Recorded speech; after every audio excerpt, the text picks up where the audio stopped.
We are the creators of reality. Those who have mastered perseverance, those who thrive despite attempts to thwart us, those who make magic at the root of the very trees they hung us from. We are the mountains and the rivers. We are the sun and the moon. We are sand and gems. We are the first and the final. We be big and small. We be light and dark. We be seasoned and youthful. We be sensual and sacred. Those gifted and divine.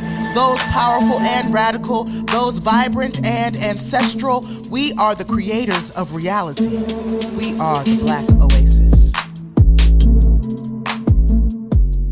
Welcome to the Black Oasis podcast. I'm your host, Kaya Supreme. This is the place where we lay it all down. Now, today's guest is very near and dear to my heart. She is a sister to me. She is extremely fierce, extremely capable. I absolutely love just how, number one, confident she is and clear in who she is. Whenever she sets a task or a goal or, an opportunity to achieve something in front of her, she does it and she gives it her all. She is committed. She is dedicated. She is loving. And she is hilarious. We have so many times where I've literally cried laughing. And I'm just so happy to have her. She's my former roommate. Ladies, gentlemen, non-gender conforming friends, the phenomenal Zindzi, aka Shanterria. Hey. Thank you for those words. You know I love you. And on top of that, I forgot to say, she's extremely competitive. Okay? Sure. Now, she has an angel face. She's got the energy of a saint. She does. But if there's a competition afoot, watch out. She's coming. She's from Florida, child. They don't play down there. That's They do true. not. They do not play. Listen. So, why don't you just tell us a little bit about who you be, who you are, and what you be up to these days? Yeah, I feel like that's such a loaded question. So, born Shanterria, better known as Zindzi to some, Mm-hmm. from Fort Lauderdale, Florida. I moved to Atlanta in what was 2016. Wow, that was such a long time ago. 2016 for school. I attended Clark Atlanta University, did my undergraduate degree there, and as well as my master's degree, both in social work. So I'm currently a therapist. I work with adolescents. Yeah, and then I also do family therapy with those adolescents and their parents. So, and a little dabble in acting. It's my latest thing. There, that's what we wanted to get to. And so, and so you and that's what I really want to showcase is you journey, you set out on a quest and you do that thing. And I think one process where I really got to see that was your academic process. Please explain to me how you went and got your undergrad and master's and did all of your internships in such a short amount of time. And now, how old are you? I'm 28. I have to And think now about a some full times. blown therapist in such a short span of time. Oh, Like, and please tell people your grades. okay, well, I transferred into Clark Atlanta, so I already had some degrees when I was at my previous school, which is Florida Gulf Coast University. I left Florida because I was like, this is not it. Like I just felt like I was going through the motions. So Mhm. I literally just Googled up schools and programs. I knew nothing about social work at all. I knew nothing about Atlanta. I had no family here at all. So I just Googled, found something. I was like, boop, there it is. I'm going there. Got accepted. I mean, for me, academics aren't difficult. I did my undergraduate degree. I want to say maybe it took 2.5 years because all of my credits didn't transfer over. And then because my undergraduate degree is in social work, I was able to do the advanced standing program um, at Clark Atlanta. And so I got my master's degree in 1 year. I don't remember my grades per se, and they were good. I'll say that. Yes, they were. They were, I think, pretty close to a 4.0. I think in my master's program, I had all A's and one B. Hmm. And so, like, how do you how do you conceptualize, or how do you like organize these processes and these tasks? Because you just really like your execution is just excellent. You know what I mean? So, like, what are some of the things that you do to stay so on top of it? I, I really don't know. I really don't. I just feel like God guides me. And I feel like whatever is for me is going to be for me, and I'm going to succeed at whatever is for me. If it's a closed door, it's not for me. If the door opens, it's for me. And so that's the best I have. Nothing makes you like motivated or inspired to like accomplish these things because you like I know that you were fasting recently, and that you are working out at Affect Fitness consistently, and so Mhm. like you have this super powerhouse of like, I would say, a wellness lifestyle that you literally live in. And I mean, like, you don't have to do that. Yeah, well, I So think it's kind of built in, honestly. Like, if I make up my mind to do something, like, I'm going to do it. Like, if I look in the mirror and be like, I want to look different, then I'm going to go out and do that thing in a healthy manner. I'm not just going to, like, do something extreme because, like, the moment I revert back, it's just going to come back. And so mhm, I do love going through the process, like, especially, like, with working out. I like seeing the small changes in my body. Even now, like, I've been doing personal training with Effect for about 2 months now. Um, mhm. and so I'm down like a little under 15 pounds in those 2 months. I've cut out meat. I try to eat cleaner. And I mean, I have my ups and downs. Like this week, I'm on a little down, eating a little more unhealthy. And that's okay because I try to be gentle with myself and wherever I am because I Yeah, want long lasting results and nothing quick. And so, like, when I'm on it, I'm on it. When I like want things that may not be the best, I still have those things because it's all yeah. about balance. And so let's talk about your journey through, to becoming a therapist. You like started off as social work. Was it did you envision therapy being the end all be all? Um, no. So funny enough, like I feel like I'm a person like I thrive in new conditions. And so when I even think about therapy, I don't feel like I will be here long term. Hmm. I just feel like I need a mixture of different things in my life. I can't picture myself in just like one career, which is kind of like why I want to do acting because I feel like with acting, I'm different people. And I think that will be really exciting and fulfilling for me.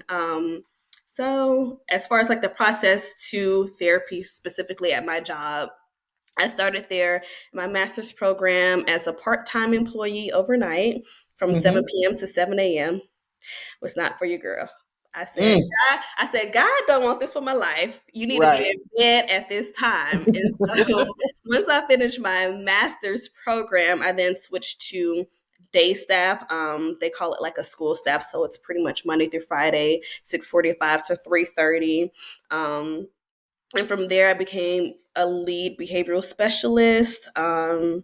And then climb my way up to like a therapist position. And so it's just like an uphill climb, just making my way to where I'm supposed to be. And I think each step led me to where I am now. And so, like, how do you balance that workload? Because I know that like that position can be one that's extremely taxing, as far as just what you have to give emotionally and what you have to give energetically to your clients and their families. And so, um, I mean, you mentioned, we know that you're trying to do your best to eat clean, and you're working out. What do you do, emotionally? Like, what do you have in place that helps you like sustain you and balance you throughout your process, of your Yeah. workload? I think I have different things in place. My biggest thing is like in this position, like doing therapy, it is definitely taxing. I found myself like being burnt out. And I think it can sometimes sneak up on you without you really knowing. And so the first thing I did was I took a full week off. Once I was able to go back to work, I just felt more level headed and clear. And then I put boundaries in place. And so I said, if I get to work at 8 a.m., I'm leaving at 4 p.m., no matter what's done, you know? And so that has really helped me just like, prioritize myself as well. Because when I work out and I do my personal training, it's at 4:30. So I leave work at 4. And my training also helps me emotionally and mentally and physically. Um, I do things that I enjoy, hang around people that I enjoy, and that brings me joy. I've been attending church. And so, yeah, I have different things in play. Oh, sure. And so let's talk about this acting. What what inspired you to get into acting in the first place? So the thought has come to me on and off for years. And I think I'm an introverted person. That's what I'll say. Yeah, I think I'm an introverted person, or I was groomed to be, and I don't like that word groom because it just feels so negative. And so I think I was raised to be introverted and or shy. Do I don't really I'll just stop there because I feel like I'm flexible, shall I say. Depending on who I'm around. Like some people I just click with and I click with them. Other people I may be a little more standoffish or appears to be standoffish.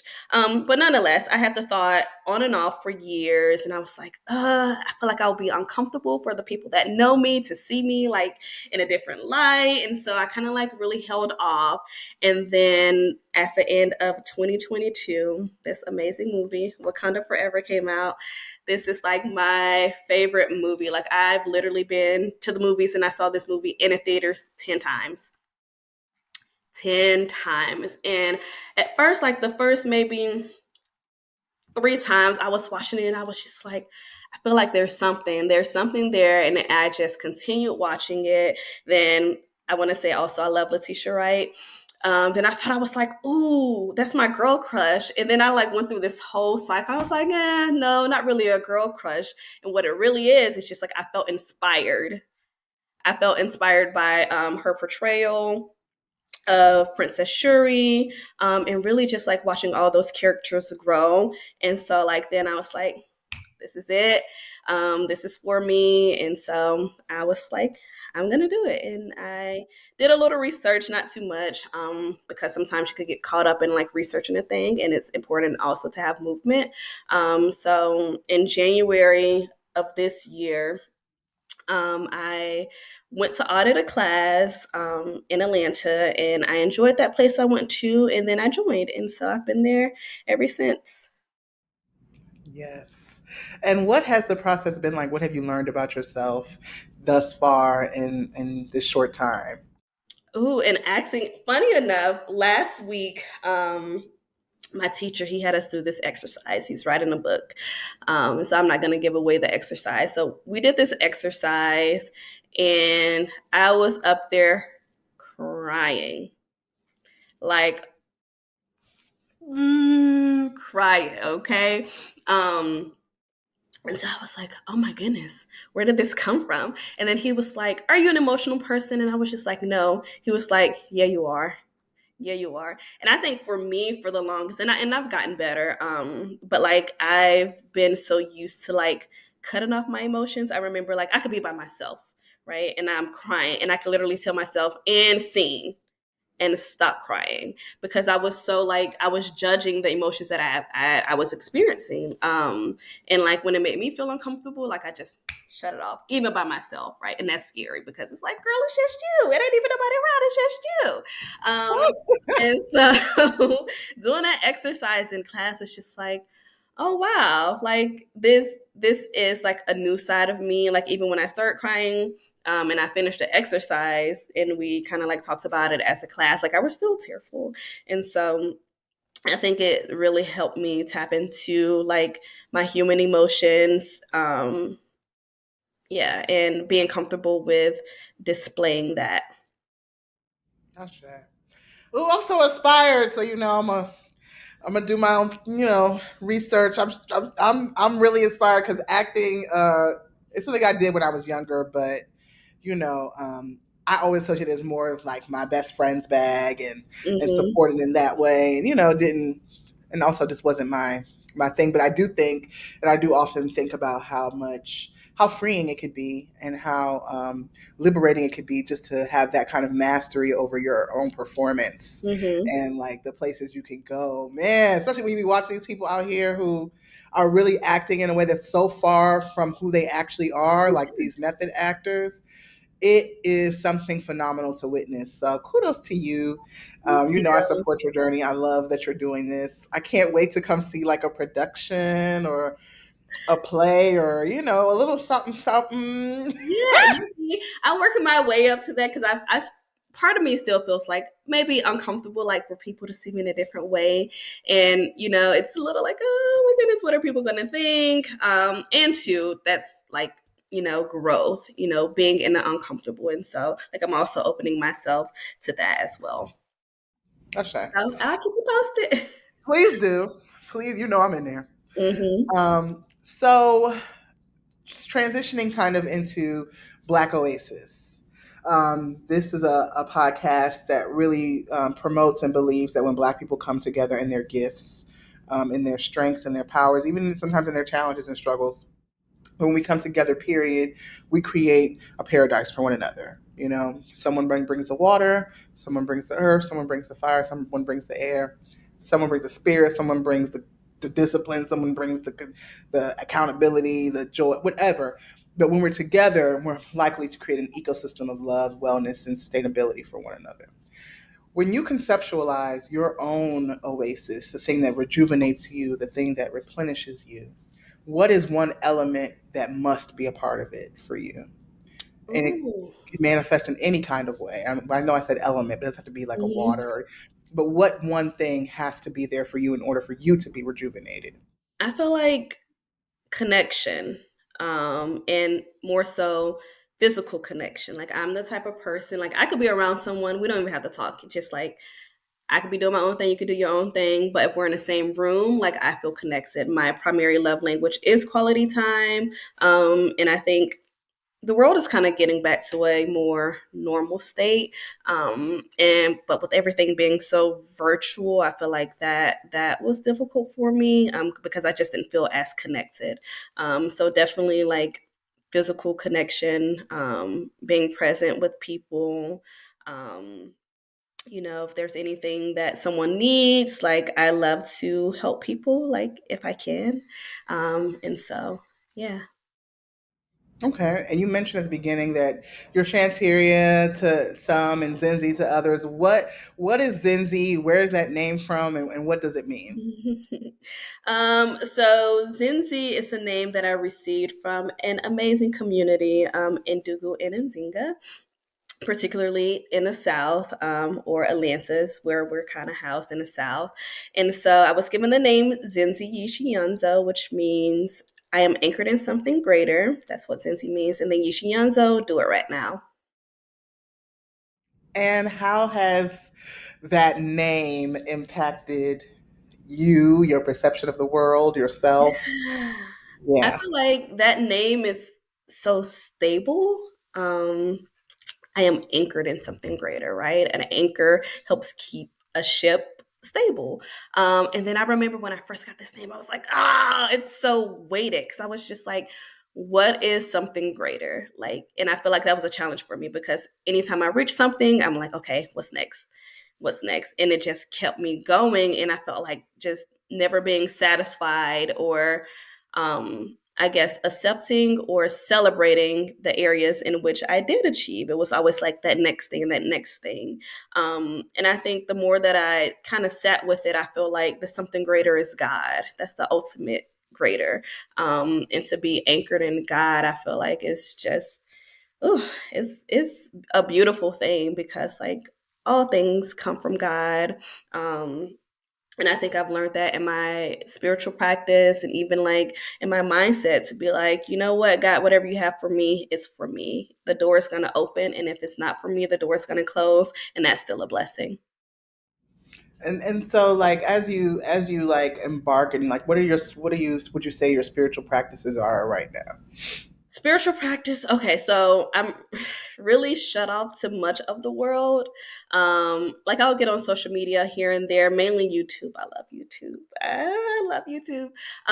But like I stopped listening to the radio. Like whenever I'm driving anywhere, like I'd have my gospel music on. I'm singing with it. I'm jamming. If I'm in a shower, I got my gospel music on. What else do I do? I've been attending church weekly. I have my Bible app. I'll read like a chapter or two a day. And they also have like this thing on there where it's like a verse of the day. And then they have like a speaker kind of talking about that verse of the day. Um, and so that has been helpful. But yeah, I've kind of shut off from the world, just to kind of be centered with God, centered with myself, because it's in the silence in which we can hear God clearly. And definitely praying as well. I fasted. So right now I'm not eating meat. It's been just about 2 months now. And so it started off with my church. We did like from January the 8th to the 21st or something like that. We were fasting and we said we are going to give up something. And so like I gave up meat. And then after those 21 days, I just kind of kept it going. And so, yeah, I feel really good spiritually. Okay. And so like you've mentioned being in community, and for people who have not gathered by now, I mean, we're several episodes into Black Oasis, but as far as the community we're talking about Dugan and Zinga, but also the larger community of just your loved ones, people who are around you, people who support you, your job, your family, your significant others, all those things. But one of the things that I love the most about initiation and rites of passage is that the idea that your community teaches you about yourself. And that the most important thing about being in community is growing your self awareness and your self control around how you function in community. And so, what are some things that community has taught you, has helped you to evolve through, learn more about yourself? Um, the biggest thing is like I don't have to be independent. I think, sometimes it's just like I'm not gonna wait on nobody. I'm just gonna do what I want to do. And just learning that we need people. Like I moved to Atlanta with no family and I was literally provided for like arriving to Atlanta even up to this point. Just earlier this week, my car was stolen from directly outside of my home, and I was like, oh my goodness, this is adulting. I don't know what to do. And my roommate was literally there the entire way. Like I literally had no concerns at all. I didn't have to go through the process of like, okay, like getting a rental, missing work, or anything like that. He literally just jumped in and was just like, oh, no, well, you can use my car. And I think that's the biggest thing I got from community. It's just like you need people. Like, can you make it by yourself? At what quality life? And so like leaning on other people and accepting what they have for you. And so I think that is the biggest thing. Right. Yeah. Yeah. Absolutely. No man is an island unto themselves, and you definitely always need someone. Otherwise, I don't know if the creator would have created a multitude of anything. And so, Ashe. Well, you have definitely taught me so much.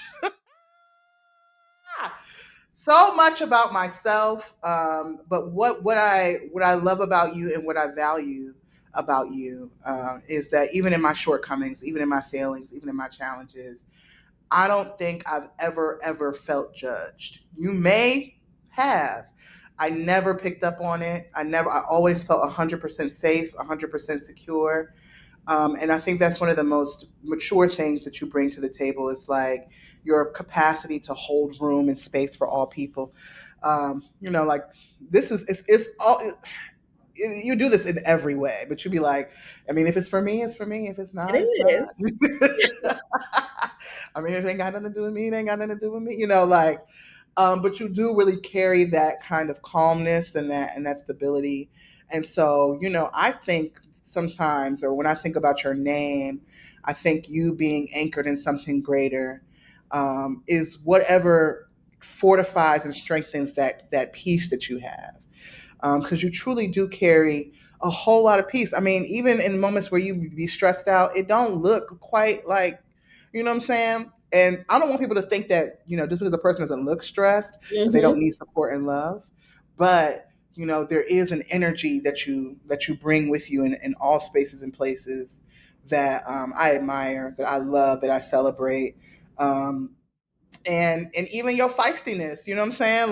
Like listen here, it's not going to be too. No, I can't say that. Oh my god.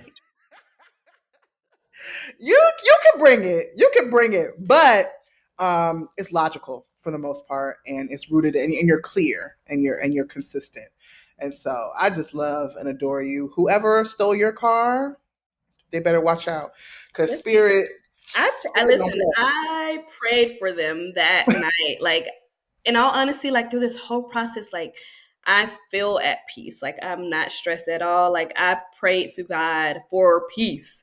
Um, Yeah. and it's just really manifesting. And like I just thank God for His covering. In all honesty, because like ain't nothing like some peace. Like we're gonna go through challenges in the real world, and like I'm just like, even in those moments, peace. And Peace. I think this is just the manifestation of that. Sure. So I ask everyone the same question on this podcast. And it is, if you could go to sleep tomorrow and uh, wake up and have one dream come true, what would it be? One dream. One dream, I would just like to inspire someone. Don't have to be the entire world. Just I want to inspire someone to be their truest self. um, Mm-hmm. And so, yeah, that would be my dream. Of course, I would like to touch many people. Mm-hmm. I think, even if it's just one, I think I will be satisfied. Sure.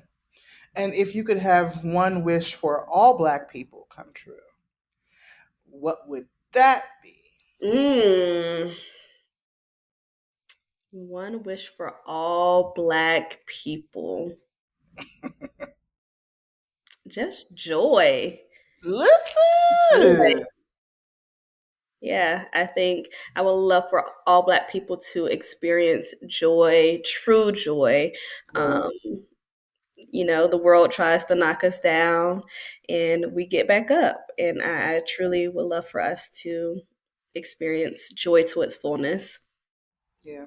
I shout out to the Joy RX podcast. If you all have not checked it out yet, please do, because that's their bag, that's their niche, is joy, joy, joy, joy. But you know, I was thinking about this concept of joy, and how I think that's like ultimately what our ancestors were fighting for not only for Black people to be treated equally or fairly in the eyes of society, but for them to have the liberation and the freedom to experience true bliss, true joy. And I was like, dang, do I have joy? Like what brings me joy? And I do, you know what I'm saying? Like, I do, like singing in the choir brings me joy. Playing around with children and getting beat up on or tickling them so they can't take it anymore. Like those are the things. But most times, the things that bring me joy cost absolutely nothing. You know, moments where we've taken our walks or ventured to a new little cupcake spot, or Yes.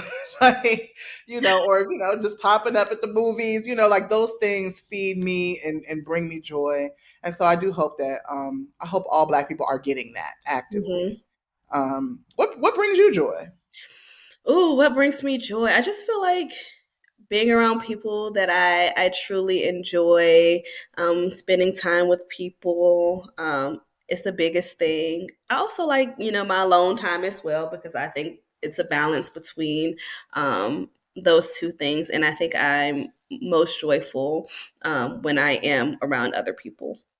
Yeah, likewise. Likewise. Well, thank you for being here. I absolutely love and adore you. I love You are you. inspirational. You know, your ability to, um, like I said, identify a task, your consistent desire to make yourself healthy, the healthiest, whole, most empowered version of yourself is something remarkable and beautiful to watch.